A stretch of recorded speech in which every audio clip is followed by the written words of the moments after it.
Welcome back, back to blocks. So next thing we're going to do is I'm going to show you in here is exploding. Sounds it's pretty close to what it is. So you can explode. So it's symbol wise, it looks like this exploding box, or you can just type EXPLODE, and then you select the block, and when you then explode it, now it is no longer a block. You've exploded it into many little pieces. So this is what happens when you explode. And so you can let me go back real quick. And then for clarification, if you explode, it only explodes the single box or the single block that you had. It doesn't, you can see these are still blocks here. It only exploded the one that you touched or you asked to explode. So, okay, so we've exploded this and it's now back in its non-block state. Let's say I quickly wanted to create a block. I just really quickly needed to block this. So what I do is I use copy with base point. So right now I'm right-clicking copy with base point. I select where I want that insertion point, and then I copy the object. Now I come here, and when I right-click, you can see paste as block. So now I come in here, and it quickly let me paste it as a block. So one thing you will notice is it gives this really weird name. It's usually A with a $sign and then a bunch of long digits. If I paste it in multiple times, these will each be different. See, this ends with 3, 4, and this one, let's see. Oh, it did do it as the same block. That's interesting. I learned something new. I thought it did them as separate blocks each time you pasted it. But I wonder if I do it copy again with base point, and then copy. Now I'm going to paste it as a block. Okay, now after I copied it the second time, now these are technically different blocks. You can see when you select them together, now because there's 2 blocks, it says varies because there's it won't list both of the same names. So that is a quick way to, if you're on the go, quickly if you really quickly had some line work, you wanted to create it into a block, you could then create it into a block with simply copy and then pasting it as a block.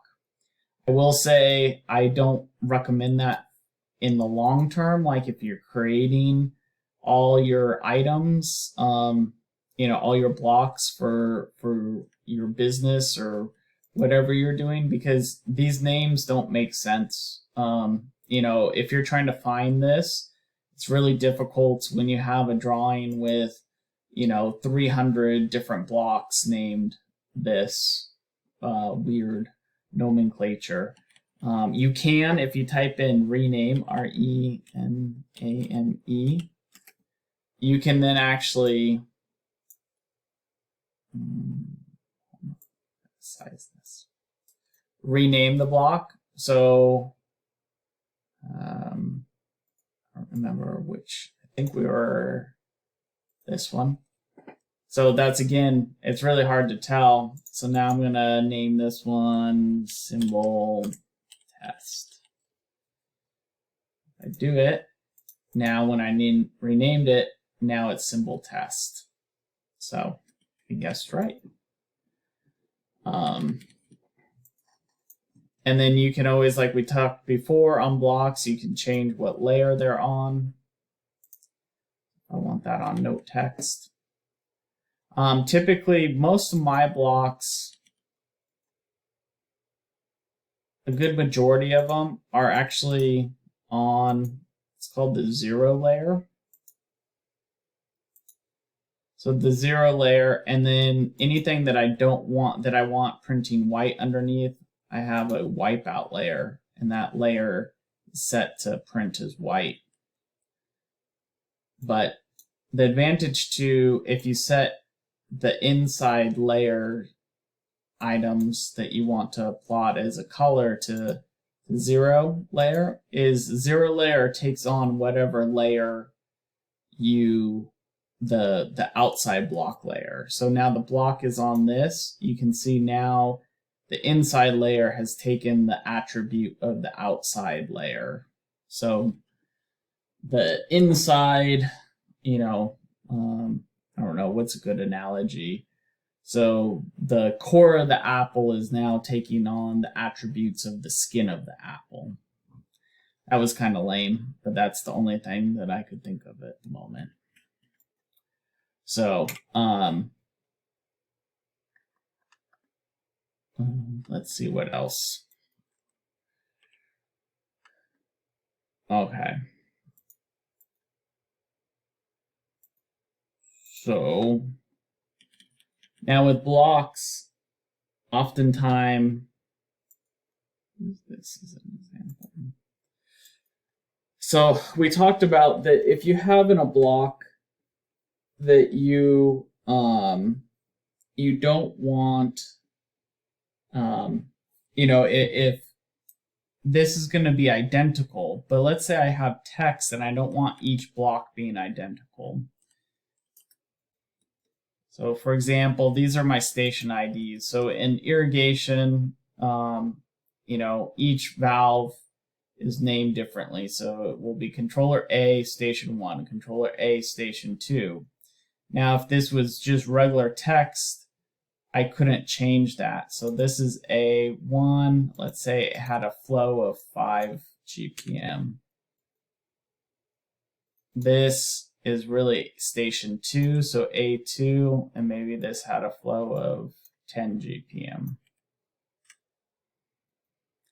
So what this allows is, as you can see here, I have both selected, is my name is the same, so you can see the same block, but it has station attributes here.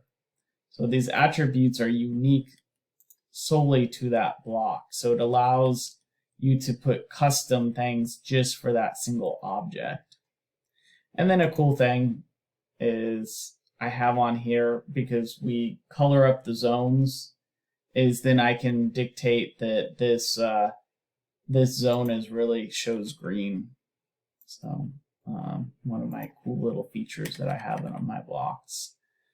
But so how is this made? Is when you go in block editor, is these are called attributes. So these texts are, when I click on them, you're going to see an attribute. So it's the tag. We name the tag as station. The prompt is what you see in there and what you want it to default be. So the tag, you can see it says station here. And then these two items, look at station ID and A1 is when I close this. So when I bring this up, the editor, you can see here, the prompt, you can see it says station ID and then the value A1. So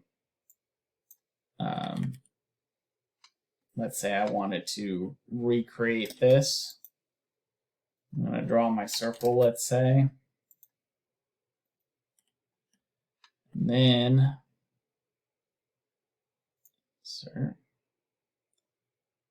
and then I can insert, where is it? Define an attribute. So I'm going to define an attribute,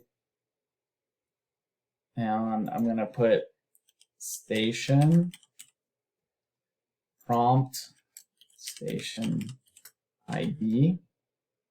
Default, I want it to say, maybe I want it to say B1 for this one.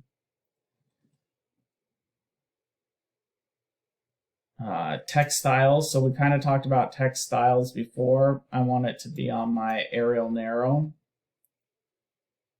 And then I'm going to say OK. And now it's in there. So when I then create a block, station ID test,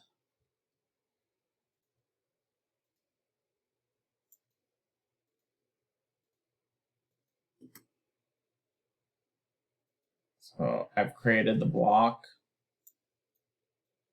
You can see my attribute is B1, but you can see it's kind of over here. So now I can figure out what is wrong in this. So justify left, I'm going to justify center. And then I want this to then be in the center. So when you move an attribute, it doesn't always update. So what you have to do is, I can't believe I'm going to do this. Batman. So that's how to remember it. So BATTMAN. You're going to call Batman. Batman's going to save you. You're going to select the block that you want. And you're going to press sync. And then Batman saves the day. And now it moved it over for you. I know, horrible, horrible. I didn't choose it. You can blame some person somewhere in AutoCAD land. Now I'm scaling it because it felt it was a little too big, so I scaled it down as you saw. Still, I gotta call my friendly Batman. Let's see, I'm gonna select the block. I'm gonna sync it. And now Batman has saved the day. And it works. Now I'm gonna click it. And let's say I wanna change Batman. Go to 2. So there's my attributes. You can also change the attributes over here in your properties. So, yep. I think I'll make that a quiz question. What superhero saves the day for blocks? We'll see who listened to the videos and watched them all the way through. So, okay, and then I'm almost done with this video. I think I am going to finish here for blocks. And then I think I might do one more of advanced blocks. So if you aren't interested in advanced blocks, then I'm not going to, it's not going to be part, it's really not part of the class. It's just if you're interested. Maybe you are, maybe you aren't. But if you're interested, stay tuned.